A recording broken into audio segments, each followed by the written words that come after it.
Olá, pessoal! Começando mais uma dividida aqui no canal Sombra Tricolor. Sejam bem-vindos. Deixem o seu like. Muito obrigado pela audiência. Se ainda não estiverem inscritos, inscrevam-se aqui no canal. Nesta dividida, um especial trazendo bons momentos, né, de tudo que foi falado pelo Muricy em entrevista ao ótimo canal do Arnaldo e do Tirone. Vamos explorar demais essa entrevista dada pelo Muricy, principalmente com foco na reintegração de Rames Rodrigues, que é o principal assunto do São Paulo no momento. Então vamos lá, começando a respeito de como foi o processo de reintegração, e já de acordo com mensagem, de acordo com postagem do Arnaldo Ribeiro, o Rames Rodrigues teria ligado para o Rafinha pedindo para conversar com os jogadores. Aí o colombiano chegou mais cedo no treino, conversou com os atletas e pediu desculpas por não ter ido para Belo Horizonte na final da Supercopa. Quando a diretoria chegou, e seria um dia onde haveria discussão da rescisão contratual, o Rames se reuniu com os diretores e o técnico Thiago Carpini para afirmar que queria ficar. Em relação a essa recusa anterior em viajar, que foi o que causou aí toda essa estranheza junto à direção de São Paulo, o Muricy, já no canal do Arnaldo e do Tirone, disse o seguinte: olha, o Rames é diferenciado, é um craque. O que não ficou bom foi quando ele não foi para BH. A gente ficou sentido. Ele pediu desculpas e quer jogar no São Paulo. Ele sempre cumpriu com horários e treinou bem. Nunca criou caso com ninguém. A gente entendeu o pedido e não podemos deixar de lado um craque desses. Ele conversou com o treinador e se entenderam. Hoje, ele treinou muito bem, já deu aquela vontade nele de jogar. Ficamos animados. Os jogadores adoram ele. Fecha aspas. A respeito de como o Carpini recebeu a notícia da reintegração do Rames Rodrigues. Pois não, vamos lá. Abre aspas, né? O Carpini recebeu na boa. O cara é homem e pediu desculpas. Aí, no caso, o Rames, né? Tenho certeza de que ele vai pensar em uma maneira de encaixar o Rames. Não adianta também colocar um Rames para correr atrás de lateral. Agora, um parênteses meu. Entendeu, Carpini? Entendeu? Também não dá para botar Galopo lá na ponta para correr atrás de lateral. Mas vamos lá. Aí você fica com um a menos. Tem que colocar numa posição que ele vai armar o jogo, né? Aqui os 10 estão acabando, aí diz os camisas 10 no futebol brasileiro, estão acabando. Pega o 10 e coloca para o lado. E quando tem, você não quer porque o cara não é intenso e essas coisas. Tem muita gente que pode ser intenso para fazer o trabalho difícil para um cara fazer o que o outro não sabe. Fecha aspas. Então, olha, gente, vamos lá. Daqui a pouco eu vou trazer mais informações de tudo que foi falado nessa live maravilhosa do Muricy pro Arnaldo e por Tirone. Agora eu vou dividir com vocês a minha opinião. O que o Muricy falou agora, mas foi um tapa na cara de muito treinador. O que ele quis dizer? Olha, jogador com talento do Rames é muito difícil de encontrar. Para correr tem um monte. Para correr todo mundo pode fazer. Para fazer o que o Rames faz, não tem. E não adianta querer forçar a situação para o Rames ficar correndo atrás de lateral, exigindo cumprimento de coisas que um jogador do talento dele e das limitações físicas dele não conseguem fazer. Teve até em algum momento que ele disse o seguinte, né? Ele vai correr o que ele pode. Então, foi dado o recado. O Muricy deu o recado. Inteligente, aquele que ouvir. Inteligente, será aquele que ouvir, né? E até quando ele falava a respeito disso, ele falava muito e dava como exemplo o Ganso. Ele falou assim, o Ganso ele não precisa nem olhar para a bola para saber o que vai fazer com ela. E que não se pode abrir mão do talento de jogadores como o Ganso. Então tá aí um baita... vamos lá, ser menos radical. Tá dada a dica. Tá dada a dica para aqueles que não gostam de ter um jogador de talento ou acham que os 11 têm que correr atrás de laterais, né? Então, no entendimento do Muricy, é possível sim ter o Rames. E ele até exemplificou maneiras que você pode ter o Rames. E aí é que entra a próxima parte aqui, a respeito das alternativas táticas. Mais uma vez aí na entrevista ao Tirone e o Arnaldo, Abre aspas para o Muricy. Com o Rames dá para ter alternativas táticas. Você posiciona ele em qualquer lugar que vai render. Ele arremata bem, passa bem, enxerga bem. Temos poucos jogadores passadores que deixam o cara na cara do gol. Ele vai correr dentro do que pode. Ninguém é um Alisson, um Pablo Maia, que corre 3 dias seguidos e não param. O Rames, o Ganso, o que eles passam a bola é incrível. É o mais importante do futebol. Você quebra uma defesa. Hoje está muito quadradinho e não é assim. Um jogador como o Rames, temos que insistir. Estamos muito esperançosos e, na minha opinião, vai nos ajudar. Gente, olha, mais um trecho do que falou aí. E tem uma outra parte, que aí eu não vou usar as aspas, mas onde ele exemplifica. Pode jogar no 4-4-2, sendo que o Rames é aquele 1 atrás de 2 atacantes. Pode jogar no 3-5-2 também, ele exemplificou. O São Paulo pode jogar sim no 3-5-2, tá? Então, assim, eu vejo que tudo isso que o Muricy está falando não é um modo de interferir no trabalho do Carpini, mas é sim um modo de se dar uma dica para o treinador de como o São Paulo também pode jogar. Quando ele fala, olha, o futebol hoje está muito quadradinho, ele tem razão, né? Hoje abre-se muito mão do talento em detrimento da correria e da marcação. É óbvio, tem que ter correria e marcação, tem, que o futebol exige isso. Mas não precisa você fazer com que os 10 corram atrás de lateral. Há de se, de repente, encontrar meios e respeitar características de jogadores.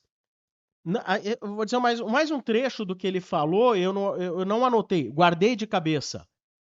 É o seguinte, você tem, na hora de montar um time, você tem que respeitar as características dos jogadores. E ele lá deu exemplo, você não pode colocar na ponta o cara que não tem capacidade de jogar na ponta. Tanto como na parte ofensiva, como na parte defensiva, né? E tem toda a razão. Há de se respeitar as características dos jogadores. E mais uma vez, eu venho aqui pensar assim, cara, não tô de sacanagem, cara, mas assim, que respeito que há ao Galopo quando você coloca um jogador como o Galopo na ponta? O Galopo não tem velocidade para marcar, o Galopo não tem velocidade para ser ponta na parte ofensiva, não tem velocidade, não tem nem tique de marcação para marcar lateral adversário, né? A respeito, e questionado a respeito, até porque seguidores, né, inscritos lá do canal faziam perguntas a respeito da pressão da torcida sobre o Carpini. Talvez ali, me parece que o entendimento seria de que ele ia falar assim, não, um absurdo a pressão sobre o Carpini. Olhem o que o Muricy respondeu, peguei aqui trechos do que ele falou. Futebol é assim mesmo. A torcida apoia a gente demais. Aqui é um gigante, tá? São trechos do que ele foi falando. Aqui tem que estar toda hora ganhando. Você tem que saber que a parada é dura. Ganhou? Beleza. Perdeu? Tem que saber que existem críticas. A torcida do São Paulo é exigente mesmo. Treinador tem que saber que a cobrança é gigante mesmo. Claro, tem que ter calma, ele ainda está conhecendo o time. Para o Dorival foi mais fácil, que já sabia como era o time, já tinha mais conhecimento, né? Já sabia como era o clube. Ou seja, ele entendeu, há de se dar tempo, mas ele não nega e não retira a razão da torcida em exercer pressão sobre o treinador. Ou seja, ele diz, aqui é um gigante, tem que saber, aqui tem que ganhar toda hora mesmo, tá? Então tá aí dado o recado, mais um recado dado, mais um recado dado. Ainda sobre outros itens aí, e aí não tanto sobre Rames Rodrigues, né, e sobre Carpini, informações sobre o Luan. O que acontece? O São Paulo entende que o Luan tem que pegar ritmo de jogo, tem que ser emprestado e tem que jogar em outros clubes. É isso que o Muricy passou. O Luan, mas só que tá difícil, o Luan não tá muito interessado em ir lá jogar no Criciúma. E o São Paulo já veria com bons olhos esse empréstimo, né? Essa é uma questão. Foi questionado ainda sobre o Ibali, que é um jogador aí que um pouco diferente do Pablo Maia, um volante que chega mais ao ataque, né? Mais marcador. E diz que são jogadores que estão ali, fazendo assim, estão agora com os profissionais, daqui a pouco voltam para a base, que é o caso do Felisberto, do Igor Felisberto, caso do Henrique e também do Ibali, né? A respeito da pressão da torcida, primeiro sobre o Juan e depois sobre o Nicão, né? Ele fala assim, olha, a gente não pode desistir de jogador, a gente tem que entender também que a torcida quer ver o jogador fazer o melhor e o jogador tem que entender que tem que dar o melhor. Aí vem a parte mais importante da resposta sobre o tema. A gente tem que saber a hora de tirar o jogador. O timing das coisas. O treinador, às vezes, não pode insistir em algo que não está dando certo. Tem que estar ligado, saber o momento de pôr e tirar o cara. Então, mais uma dica dada pelo Muricy Ramalho dentro desse processo que envolve, sim, torcida, jogador que é escalado e às vezes não vem dando o retorno necessário. Tá dada mais uma dica. Ainda sobre aquela questão de por que disseram que ele poderia treinar o time quando saiu o Dorival antes da chegada do Carpini, ele falou que, na verdade, foram jogadores que pediram para ele ser o treinador. Ele falou, não, cara, olha, não tem nada a ver eu ser treinador, já fui parar 3 vezes na UTI, ele não quer mais ser o treinador.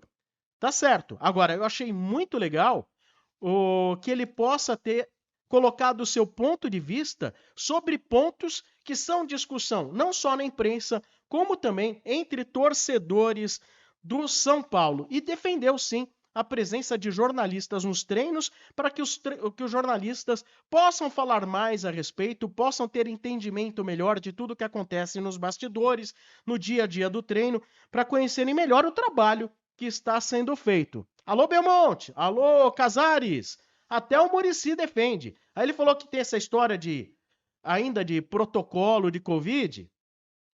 Ô, Belmonte, ô Casares, essa história de protocolo de Covid já era, hein? Tá certo que a Covid ainda existe, mas vem cá, para, né? Vai dizer aí que os jogadores exercem o protocolo de Covid, eles quando estão em casa não vão pra balada, não abraçam os amigos, não vai beber aquela cerveja, etc e tal. Então essa história de protocolo de Covid é conversa para boi dormir. É que realmente os dirigentes do São Paulo não suportam ter os jornalistas cobrindo a equipe, o que também vale para as outras equipes, viu, gente? Então tá aí.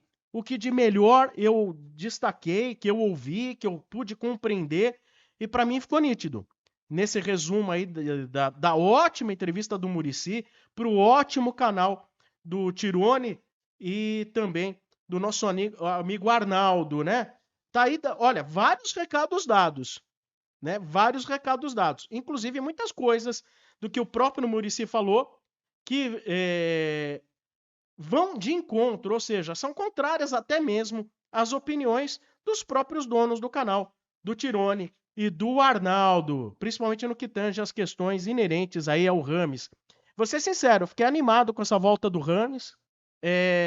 Não acho que o time tem que jogar para o Rames, mas esquemas podem ser feitos respeitando as características dos jogadores para que a gente possa ter o talento de um jogador como ele, né? Porque, assim, eu prefiro apostar num jogador que não pode jogar todos os jogos e que tenha o talento do Rames e que possa, de repente, se pensar em algo, né, que seja útil para ter o Rames, do que a gente tem em campo jogadores deslocados de posição. Luciano não é meia. Galopo não é ponta. E Nicão, para mim, não é mais jogador. Tá bom? É isso aí. Muito obrigado pela atenção de vocês. Se curtiram esse resumão aqui, deixem o seu like, inscrevam-se aqui no canal Sombra Tricolor. Valeu, galera!